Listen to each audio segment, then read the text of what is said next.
গর্ভাবস্থায় কি পটল খাওয়া নিরাপদ? সাধারণভাবে গর্ভাবস্থায় পটল বা পয়েন্টেড গোর্ড বা পারওয়াল খাওয়া নিরাপদ বলে মনে করা হয় এবং এর অনেক স্বাস্থ্য উপকারিতা রয়েছে। পটলে প্রচুর পরিমাণে ভিটামিন, মিনারেল এবং ফাইবার থাকে, যা গর্ভাবস্থায় মা ও শিশুর জন্য উপকারী। এর কিছু সম্ভাব্য সুবিধা হল হজমে সাহায্য।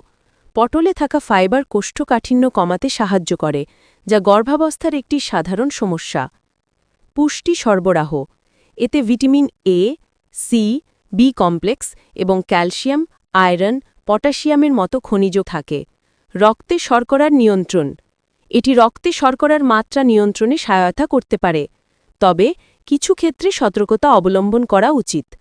পরিমিত পরিমাণে খাওয়া।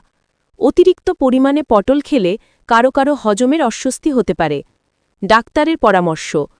আপনার যদি কোনো বিশেষ স্বাস্থ্যগত অবস্থা থাকে, যেমন ডায়াবেটিস, কারণ পটল রক্তে শর্করার মাত্রা কমাতে পারে, বা অন্য কোনো জটিলতা, তাহলে আপনার খাদ্যতালিকায় বড় ধরনের পরিবর্তন আনার আগে অবশ্যই ডাক্তারের সাথে পরামর্শ করে নেওয়া উচিত। সবসময় ভালোভাবে রান্না করা এবং পরিষ্কার পটল খাওয়া নিশ্চিত করুন।